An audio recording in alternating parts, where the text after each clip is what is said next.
ಇದ್ದಂತಹ ಸಂದರ್ಭದಲ್ಲಿ battery ಚಾರ್ಜರ್ನ short ಹೊಡೆಯುವಂಥ ಒಂದು ಯಂತ್ರ ಇದೆ, ತಾವೆಲ್ಲ ನೋಡಿರ್ಬೋದು.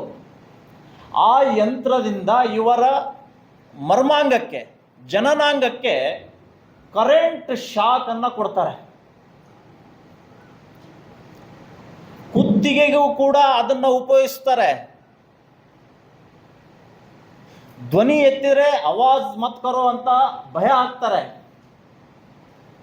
ಒಬ್ಬನಂತೂ ತನ್ನ ಬೂಟಗಾಲಿನಿಂದ ಮರ್ಮಾಂಗದ ಮೇಲೆ ಕಾಲಿಟ್ಟಂತಹ ದೃಶ್ಯ ಇಡೀ ಮಾನವ ಕುಲ ನಾಚಿಕೆ ಪಡುವಂತಹ ಕೃತ್ಯ ಇವತ್ತು ಕಲಬುರಗಿ ಈ ನಗರದಲ್ಲಿ ನಡೀತಾ ಇದೆ. ಅಂದರೆ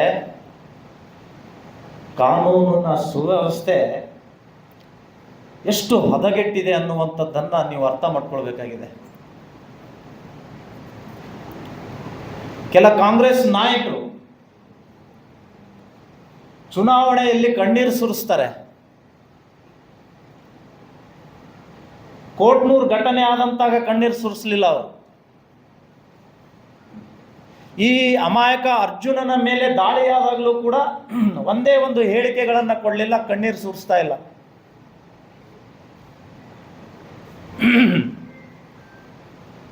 ಈ ಯುವಕನ ಮೇಲೆ ಬೀರ್ ಕುಡಿದು ತಲೆ ಮೇಲೆ ಉಳಿದ್ದಾರೆ, ಗುಟ್ಕಾ ತಿಂದು ಮುಖದ ಮೇಲೆ ಉಗಿದಿದ್ದಾರೆ. ಬೇಡ ಬೇಡ ಅಂದ್ರೂ ಕೂಡ ಮಟನ್, ದನದ ಮಾಂಸವನ್ನ ತಾಲಿ ಅಂತಾರೆ, ಆ ತಾಲಿಯನ್ನ ಒತ್ತಾಯದಿಂದ ತಿನ್ನಿಸಿರುವಂತಹದ್ದು ಕೂಡ ಈ ಯುವಕ ನಮ್ಮ ಎದುರಿಗೆ ಹೇಳ್ತಾ ಇದ್ದಾನೆ.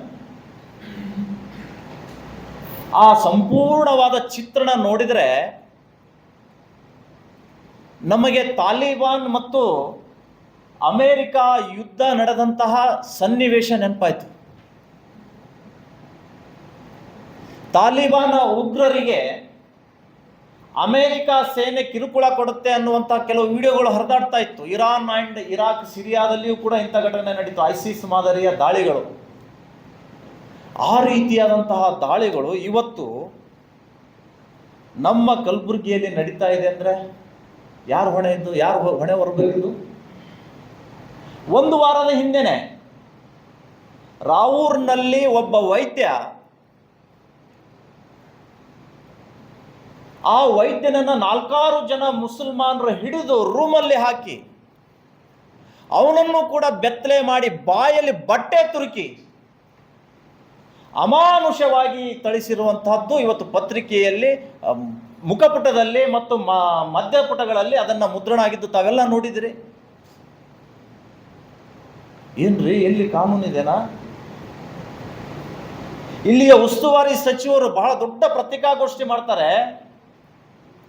ಕಲಬುರಗಿಯಲ್ಲಿ ಚುನಾವಣಾ ಆಯೋಗ ಸತ್ತೋಗಿದೆಯಾ ಅಂತ ಕೇಳ್ತಾರೆ.